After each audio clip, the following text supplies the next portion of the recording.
Sampurasun, wilujeng tepang deui di channel Sunda Hiang, Sunda hirup urang sadarea. Assalamualaikum warahmatullahi wabarakatuh. Dina pedaran ayeuna kasanggakeun pedaran dina perkawis baduy atanapi kanekes. Mana anu laras? Anu larasna baduy atanapi kanekes. Sarta candi lajeng ulah hilap mangga di subscribe heula, di like atanapi di komen dina channel ieu. Urang kanekes sering disebut urang baduy. Tapi urang baduy sorangan nyebut dirina urang kanekes atawa urang rawayan. Kanekes nyaeta ngaran hiji desa di Lamping Gunung Kendeng, Kabupaten Lebak, Banten Selatan. Ngeunaan asal usul sebutan baduy aya tilu pamendak ti para peneliti asing. Nyaeta nu kahiji ti Ro de la Failo nyebutkeun yen kecap baduy asalna tina kecap wadwa atanapi wadia. Hal ieu dumasar kana hasil hipotesisna yen urang baduy teh tawanan perang Sunan Gunung Jati. Wadwa artina kelompok atanapi kumpulan prajurit atanapi tentara. Eta nu pamendak nu kahiji.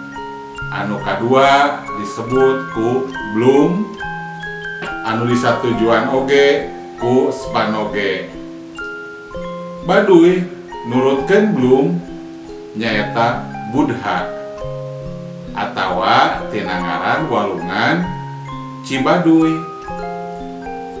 Anu katilu disebutkeun ku W.R. van Hooven yen kecap baduy asalna tina bahasa Arab badu atanapi badawi anu hartina padang pasir atanapi gurun. Kecap ieu disebutkeun ka urang kanekes kusabab maranehna embung arasup agama Islam. Jadi disarwakeun jeung suku Badui anu aya di Arab. Salajengna para peneliti urang nyalira tos seueur anu nalungtik perkawis urang kanekes teh atanapi urang baduy. Di antawisna nyaeta Surya Saputra. Surya Saputra ngajengkeun teori anu hasilna tina sintesa yen akar kecap baduy nyaeta waluy anu hartosna balik ka asal. Janten saur Surya Saputra baduy teh tina waluy anu hartosna nyaeta balik ka asal atanapi mulang ka asal. Sabab parobihan W jadi B biasa kajadian dina kecap-kecap bahasa Sunda. Contohna kecap welas jadi belas, watu jadi batu, rebu jadi rebu. Oge robahna L sareng janten D seperti dina kecap babal jadi babat. Eta tos kajantenan urang tos teu apal deui kecap babal nu apal nyaeta urang kecap baban sapertos ngababan jukut diantawisna. Euleuh jadi eudeuh, sabda jadi sabla. Kecap Bali oge boga akar anu sarua nyaeta wali. Akar tina kecap waluy jeung robah nu lainna. Di antarana nyaeta janten walwi. Tina bentukan waluy atawa walu bisa oge robah jadi kecap walu. Salajengna dina bahasa Sunda bade Sunda umum atanapi Sunda dikanekes aya kabiasaan ngalemeskeun sora nyaeta sora jadi swanten nyaeta masihan atanapi ngagentos kecap anu pandeuri anu pan akhirna ku kekecapan ten. Contohnya anu sapertos tadi disebatkeun suara janten swanten gitu.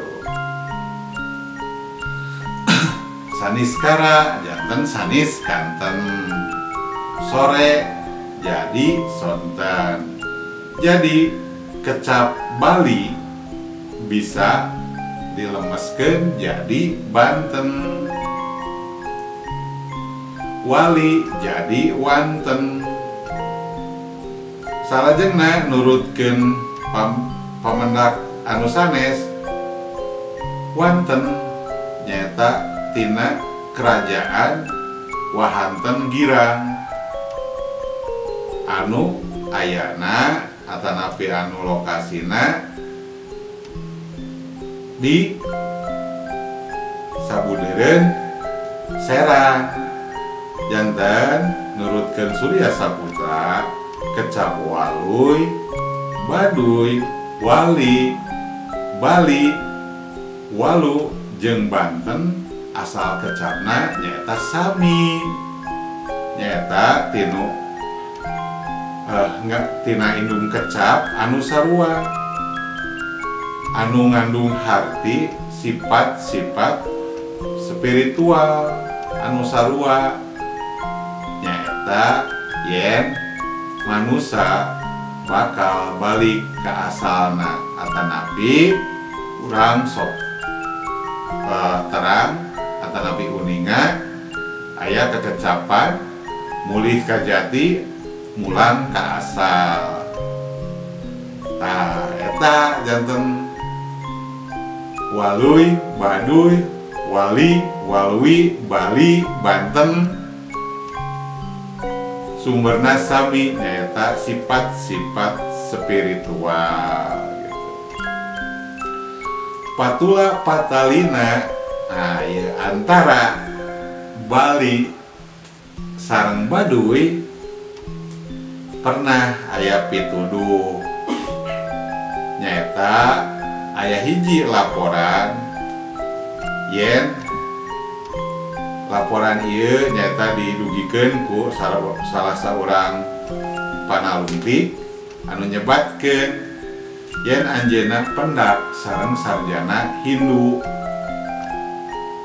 anu asalna ti Bali. Sarjana eta ngalakukeun panalungtikan di India keur neangan asal usul agama Hindu. Dina kanyataanana sarjana eta nyimpulkeun yen urang India nyalira ngaku agama Hindu anu berkembang di India ngaraku yang diaraku ku aranjeunna yen asalna di Pulau Jawa nyata utamina di Pulau Jawa bagian kulon. Janten tiasa kabayangkeun ku palawargi urang India nyalira ngaku yen agama Hindu anu berkembang di India teh asal muasalna nyaeta di Pulau Jawa, utamina Pulau Jawa bagian kulon. Ari Pulau Jawa anu bagian kulon daerah mana eta? Nah, eta pan daerah Banten ageungna. Langkung fokusna nyaeta ka wilayah Kanekes atanapi Baduy tea.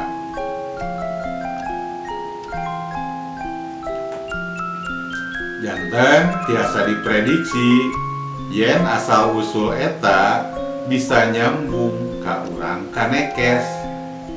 Tapi hiji keanehan oge. Urang Kanekes henteu ngaku salaku umat agama Hindu. Daranjeunna mah nyaeta ngagaduhan agama atanapi kapercayaan anu disebat Sunda wiwitan. Nah, janten benten sok sanaos orang India, orang anu ngagem agama Hindu atanapi orang Bali, Hindu Bali, aranjeunna ngaku yen agama Hindu aranjeunna teh kawitna ti Banten, nyaeta ti Pulau Jawa bagian kulon, khususna Baduy tanapi Kanekes. Padahal orang Kanekes nyalira henteu ngaku ngagem agama Hindu. Nah, eta hiji keanehanana. Ayeuna urang tinggal tinu hal anu sanes. Kecap Banten dina bahasa Bali hartosna sasajen. Tah, janten palawargi pami piknik ke Bali ninggal sasajen, urang Bali mah disebatna eta teh Banten. Anu hartosna nyaeta kanggo sesembahan. Kecap sesembahan bisa dihartikeun aya lolongkrang atanapi peluang nyaeta dina perkawis kecap Banten teh. Yen Banten dina sajarahna memang ngarupakeun puseur budaya sareng ku ilmu anu atos kagungan ilmu anu luhung karumpul sadayana di wilayah Banten. Sabab Banten eta nyaeta salaku mandala atanapi tempat kanggo sasajen gitu. Teras aya informasi oge anu nyebatkeun yen agama Hindu asalna ti Banten. Nah, ngeunaan perkawis ieu tiasa ditinggal. Tah ayeuna urang kaitkeun kanu perilaku atanapi sikap urang Kanekes atanapi urang Baduy dina nyang hareupan atanapi ngokolakeun alam kahirupanana. Nah, urang Kanekes dina kapercayaan maranehna sarta hubunganana jeung Pajajaran tiasa ayeuna disambungkeun gitu nya. Nu kahiji urang tadi nyebatkeun agama Hindu kawitna ti Banten dina salah saurang panalitian gitu. Salajengna Banten tempat anu disucikeun atanapi disakralkeun. Margi Banten hartosna sesembahan atanapi tempat sasajen mangrupakeun mandala tea gitu. Ayeuna dikaitkeun sareng Pajajaran. Margi seueur eta teh para paneliti anu ngahubung-hubungkeun antara urang Kanekes sareng urang Pajajaran gitu. Antara urang Kanekes jeung Pajajaran padahal mah aya beda dina agamana gitu atanapi kapercayaanna. Disebatkeun yen saur urang Kanekes aya jelema lain anu tungtungna ngadegkeun Kerajaan Pajajaran. Tapi ku ngadegna Pajajaran eta henteu mangaruhan kepercayaan urang kanekes. Jeung deui aya kemungkinan anu ngadegkeun atanapi warga kerajaan Pajajaran eta justru kapangaruhan ku kepercayaan urang kanekes, dimana anu daratan eta rupi-rupi seueur anu sarumping gitu. Ku ngadegna Pajajaran eta diantawisna nyaeta anu disebatkeun aya urang India. Padahal waktu harita India atos ngarupakeun hiji bangsa anu ngagaduhan peradaban anu tos luhur. Hiji bangsa tos ngagaduhan peradaban anu luhur, tantosna oge atos ngagaduhan kepercayaan. Atanapi agama sapertos sejarah nyebatkeun yen agama urang India teh agama Hindu. Padahal anu dijelaskeun tadi saurang peneliti yen agama Hindu anu di India teh kawitna ti Jawa paling kulon. Dijelaskeun deui yen urang kanekes lain katurunan Pajajaran, tapi masyarakat asli. Nah, kedah diimeutan ieu sababnya tadi teh yen urang kanekes teh sanes urang Pajajaran, tapi masyarakat asli anu geus aya jauh saacan kerajaan Pajajaran ngadeg. Urang-urang Hindu ti abad kahiji dugi abad ke-15 atos ngagaduhan kerajaan masing-masing. Maranehna henteu maksakeun agama Hindu ka masyarakat asli atanapi ka urang kanekes. Jeung maranehna tetep ngalaksanakeun kepercayaan asli maranehna. Janten sanaos anu tadi disebatkeun yang aya kasumpingan dina waktos Pajajaran ngadeg, aya kasumpingan jalmi-jalmi tanapi urang-urang India anu nyandak agama Hindu, tapi aranjeunna teu maksakeun agama Hindu supados dianut ku urang kanekes. Teras Pajajaran nyalira anjeunna oge gitu salaku kerajaan henteu maksakeun karahayatna supados ngagem agama Hindu. Hal ieu ditegeskeun ku sikep urang kanekes anu nyebatkeun sapertos kieu. Baduy lain Pajajaran, deukeut mah henteu, puun mah ngamusuhan. Kusabab kitu boga panolakna. Basa Prabu Kian Santang datang ti Mekah, datang na kadinya ka bapana di dayeuh di ujung kulon, ngahiangna di batu tulis,